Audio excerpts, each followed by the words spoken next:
Morning. आज के इस वीडियो में हम डिस्कस करेंगे इलेक्ट्रोकेमिकल सेल एंड गिव्स एनर्जी ऑफ द रिएक्शन। इसका मतलब क्या हुआ, जो हमारे इलेक्ट्रोकेमिकल सेल डिवाइसेज हैं ये तो हमें पता है कि उनके अंदर इलेक्ट्रोकेमिकल रिएक्शंस होती हैं और जब रिएक्शंस होती हैं तो हमें एनर्जी मिलती है। तो ये जो रिएक्शंस हैं इनसे हमें कितने अमाउंट्स में गिव्स एनर्जी प्रोड्यूस हो रही है। गिव्स एनर्जी में पता है कि थर्मोडायनेमिक क्वांटिटी है, तो ये हम कैसे कैलकुलेट कर सकते हैं। तो सबसे पहले हम ये समझेंगे कि मान लो जो हमारी इलेक्ट्रोकेमिकल सेल है उसमें हमें फाइंड आउट करना है कि 1 सेकेंड में कितना वर्क डन हुआ है। तो ये किसके इक्वल होगा, electrical work done in 1 second is equal to electrical potential, that is potential of the cell, multiplied by total charge passed through the cell. और total charge pass through the cell is NF और जो हमारा cell का potential है that is E cell.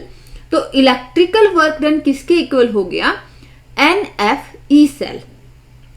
अब maximum work कब obtain होगा, जब इस गैल्वेनिक सेल के अंदर अगर हम रिवर्सिबल चार्ज पास करते हैं तब जब जो वर्क ऑब्टेन होता है दैट इज मैक्सिमम वर्क। तो जो reversible work done by a galvanic cell किसके इक्वल है, this is equal to decrease in its Gibbs energy. तो यहां से हम ये कह सकते हैं अगर वर्क डन रिवर्सिबल होगा, यानी कि अगर हम रिवर्सिबली चार्ज पास करते हैं तो मैक्सिमम वर्क हमें ऑब्टेन होता है, और अगर वर्क डन रिवर्सिबल होगा तो गिब्स एनर्जी जो है वो डिक्रीज होगी। तो यानी कि डिक्रीज का हम नेगेटिव साइन से रिप्रेजेंट कर सकते हैं और इंक्रीज का पॉजिटिव साइन से। तो यानी कि दोनों का साइन रिवर्स होगा। तो जो हमारा डेल जी है, डेल जी यहाँ पे आपका क्या है जिसको हमने डेल आर जी लिखा है, this is the Gibbs energy of the reaction. N F हमने बताया था क्या है, amount of charge passed through the cell, और ई सेल क्या है, सेल पोटेंशियल, या हम यूं कहें EMF ऑफ द सेल। तो जो हमारा डेल आर जी है वो किसके इक्वल होगा, जो वर्क डन है रिवर्सिबल वर्क डन के, और ये हमारा किसके इक्वल होगा, decrease in its Gibbs energy. तो मतलब दोनों का साइन क्या है, रिवर्स है। तो डेल आर जी हमारा किसके इक्वल होगा, -NFE सेल। NFE सेल हमारा क्या है, इलेक्ट्रिकल वर्क डन है। हमने यहाँ पे माइनस साइन क्यों लिया है, क्योंकि जब हमारा वर्क डन बढ़ेगा तो गिब्स एनर्जी डिक्रीज होगी।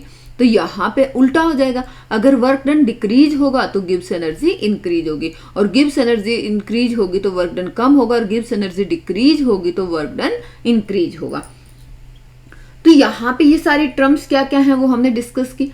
अब यहाँ पे आप क्या समझेंगे, जो ई सेल है, सेल का जो पोटेंशियल है वो एक इंटेंसिव पैरामीटर है। EMF of the cell intensive parameter है। इसका मतलब क्या है कि सेल के नेचर पे डिपेंड करता है, ना कि अमाउंट पे, ना कि एक्सटेंट पे। जबकि हम ये देखेंगे कि जो हमारी डेल आर जी है, Gibbs energy of the reaction है, वो एक एक्सटेंसिव थर्मोडायनेमिक प्रॉपर्टी है। एक्सटेंसिव क्यों है, क्योंकि डिपेंड करती है वैल्यू ऑफ एन पे। एन की वैल्यू अगर डिक्रीज होगी तो डेल आर जी वैल्यू आपका माइनस में डिक्रीज होगा, और एन की वैल्यू इंक्रीज होगी तो del are G value minus में इंक्रीज होगा। इसको हम एक एग्जाम्पल से समझते हैं। ये देखिए, हमने ये डैनियल सेल का एग्जाम्पल लिया। तो डैनियल सेल में हमारी रिएक्शन होती है जिंक कन्वर्टेड इनटू जिंक 2+, और कॉपर आयंस जो है एक्वस से they convert into copper solid. तो यहाँ पे हमने क्या देखा था, इस रिएक्शन में नंबर ऑफ इलेक्ट्रॉन्स जो इन्वॉल्व हो रहे हैं, एन की जो वैल्यू है दैट इज 2। तो यहाँ पे हम जो Gibbs energy of the reaction लिखेंगे that is equal to -NFE cell, और एन की वैल्यू यहाँ पे हमारे पास 2 है, तो ये क्या हो गई, -2F इंटू सेल पोटेंशियल या EMF of the cell. Okay, but अगर यहाँ पे जैसे इस रिएक्शन को हम डबल कर दें, होल इक्वेशन को हमने 2 से मल्टीप्लाई कर दिया। यहाँ पे हम देख रहे थे 1 मोल की टर्म में अगर हम बात करें तो 1 mole of zinc combined with 1 mole of copper ion converted into 1 mole of zinc ion and 1 mole of copper. अगर इस होल इक्वेशन को हम 2 से मल्टीप्लाई कर देते हैं तो 2 zinc converted into 2 zinc ion and 2 copper ion converted into 2 copper solid. तो अब यहाँ पे देखिए, जब एक एक हमने लिया था, मतलब ये वाला हमारा कोफिशिएंट जब हमने 1 1 लिया था, तब हमारे नंबर ऑफ इलेक्ट्रॉन्स जो इन्वॉल्व थे, n की जो वैल्यू थी वो 2 थी। अब इस इक्वेशन में हमारा कोफिशिएंट 2 है, 2 for each ions, 2 for each species. तो अब यहां पे जब कोफिशिएंट 2 है तो जब एक हमारा कॉपर आयन है वो 2 इलेक्ट्रॉन गेन करता है, तो 2 कॉपर आयन कितने इलेक्ट्रॉन गेन करेगा? 4 इलेक्ट्रॉन गेन करेगा। सिमिलरली एक जिंक आयन हमारा 2 इलेक्ट्रॉन लूज करके जिंक 2+ में कन्वर्ट होता है, बट अगर हमारे पास 2 जिंक हैं तो ये 2 जिंक 2+ में कन्वर्ट होगा बाय लूजिंग, ये दो जिंक हैं वो 4 इलेक्ट्रॉन्स लूज करेंगे, क्योंकि एक जिंक 2 इलेक्ट्रॉन, दूसरा जिंक जो है दैट इज ऑल्सो 2 इलेक्ट्रॉन, तो टोटल इलेक्ट्रॉन्स यहाँ पे जो इन्वॉल्व हो रहे हैं वो हो रहे हैं 4। तो इस इक्वेशन में n की वैल्यू क्या है? 4। तो जो हमारा Gibbs energy of the reaction क्या हो गया? -4f E cell.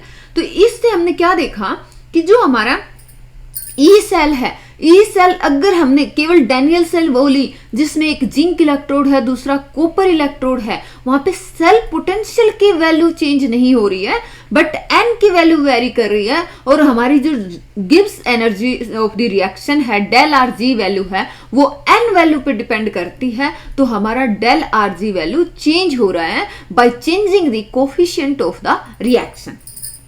ओके, अब नेक्स्ट जो हम यहाँ पे बात करेंगे वो स्टैंडर्ड टर्म की बात करेंगे। हमने ये बोला था कि मान लो इस रिएक्शन में जो हमारी स्पीसीज इन्वॉल्व हो रही हैं उनकी कॉन्सेंट्रेशन अगर हम यूनिटी लेते हैं तो हमारा जो सेल पोटेंशियल है that is known as standard cell potential. तो अगर हमने ये कंडीशन रख दी तो जो ई सेल है उसकी जगह हम वैल्यू पुट कर देंगे ई नोट सेल, और इस केस में जो हमारी Gibbs energy of the reaction है that become standard Gibbs energy of the reaction, del R G naught that become standard Gibbs energy of the reaction.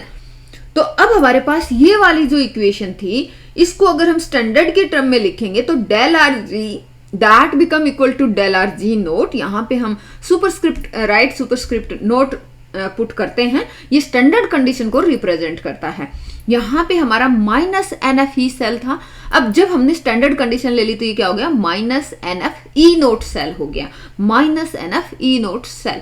तो ये हमारे पास, अब यहाँ पे हम क्या कहना चाह रहे हैं कि अगर हमने सेल के स्टैंडर्ड पोटेंशियल को मेजर कर लिया तो हम एक इंपॉर्टेंट थर्मोडायनेमिक क्वांटिटी ड्राइव कर सकते हैं, and that is standard Gibbs energy of the reaction, that is standard Gibbs energy of the reaction, जिसको हम रिप्रेजेंट करते हैं डेल आर जी नोट से। और अगर हमें ये वाली वैल्यू पता है तो what we can calculate equilibrium constant. Last video में हमने पढ़ा था कि del R G naught is equal to -RT के यहाँ पे हमारा इस इक्वेशन के लिए इक्विलिब्रियम कांस्टेंट होगा। तो अगर हमें del R G naught value पता है, R is constant, gas constant जिसकी वैल्यू नोन है, टेम्परेचर अगर आपको गिवन है, तो what we can calculate equilibrium constant for the reaction involved in an electrochemical cell.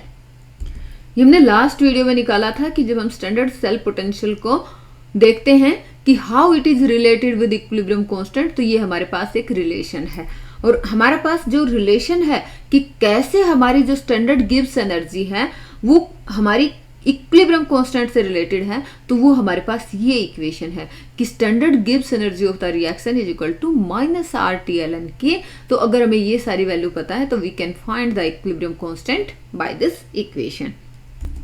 सो इस वीडियो में इतना ही। Thanks for watching the video.